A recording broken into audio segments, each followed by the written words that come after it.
Hey everybody, welcome back. We are here for our final chapter.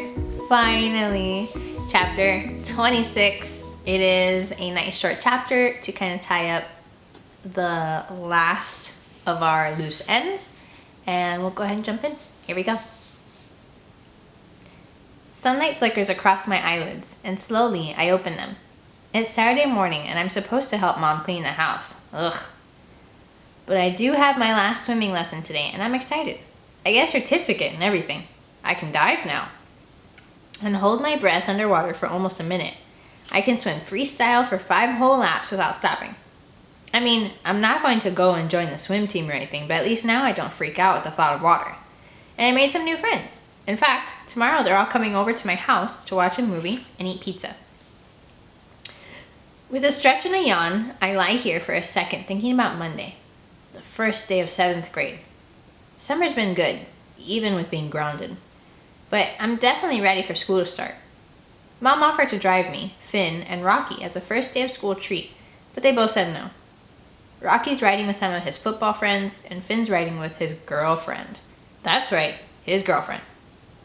They met at Vacation Bible School, and she lives on the other side of town. Her family just moved here from Kentucky. Every time she sees me and Finn hanging out, she gets all mean, grabbing his hand and holding it so tight I swear his fingers are gonna fall off. But Finn still hangs out with just me and Rocky all the time, so I really don't care. Anyway, I promised Junior I'd ride the bus with him on the first day. Dad did some calling around, and even though the other 2 Mason boys are being homeschooled by Mary Jo, Junior stood up to her and insisted on attending a real school.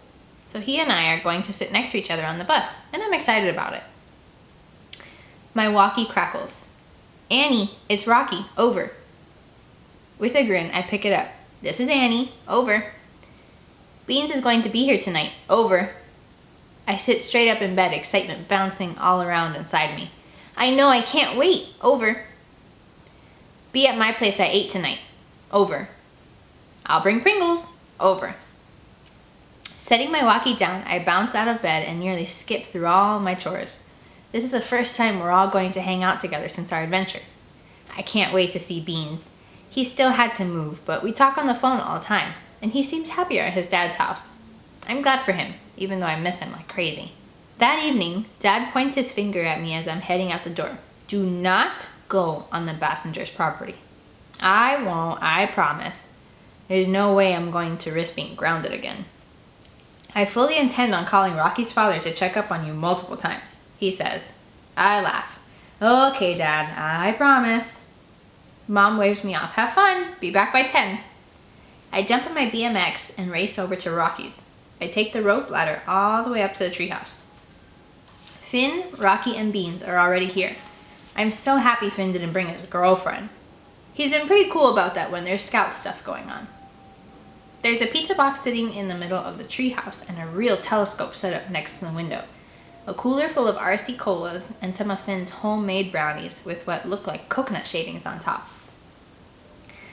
Ducking under the overhang, I plop down beside Beans and toss the chips I brought into the center. I give Beans a hug. I miss you. Me too, he gives me another look. Are you wearing lipstick? It's lip gloss, thank you very much. Scarlett gave it to me for my birthday. I straighten up, daring any of them to say anything. Rocky smiles, and it zings all kind of butterflies through me. Well, what do you know? Annie's a girl. Yes, I am. I may even wear a dress and a bow on Monday. I say, even though there is no way I'd ever wear a bow. A dress? Maybe, but never a bow. Laughing, Finn offers me hand sanitizer, and I shake my head as I reach for a slice of pizza. Finn asks, did Scarlett tell you she's coming for Christmas break? Yes, I can't wait. Rocky pops a pepperoni into his mouth. Christmas break, you say? As usual, like with Rocky and Scarlett stuff, a little bit of jealousy sparks in me. I honestly don't know if Rocky is still crushing on her. He never talks about her, and all Scarlett talks about is some older boy she likes. Sometimes I wish everything could go back to the way it was before I started liking Rocky, and Finn got a girlfriend and Beans moved. But some of the changes have been pretty great, like becoming friends with Junior and Scarlett, doing things with my new swim lesson pals, and also the whole maybe being brothers thing between Rocky and Finn. Their parents are still dating, and believe it or not, they're already talking marriage. Seems soon to me, but whatever.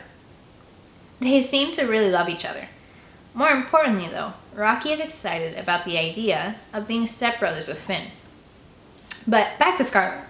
I never would have guessed, but she and I have turned into good friends. We talk on the phone at least once a week, and we've even gotten into the pen pal thing.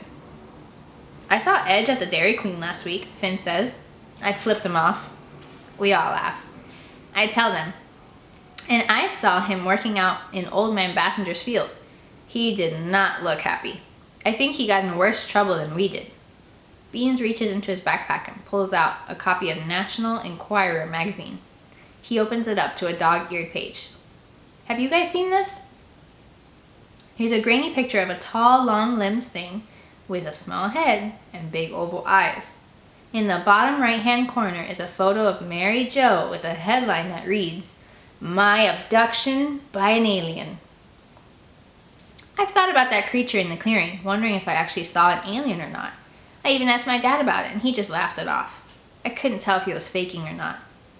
I don't know, and I'm not sure I ever will.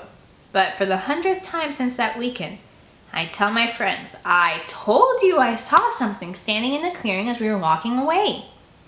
I wait for them to roll their eyes or laugh like they have every other time I've said it this summer. But this time, they don't give me that reaction. This time, I think they might believe me. Taking a bite of pizza, I chew and swallow, thinking specifically about that afternoon in the clearing with the silver balls. So, you guys ever think about that spy satellite system? I know Dad said they were testing it, but why this area? What do you think they were really looking for? Do you think there's something hidden in one of the caves?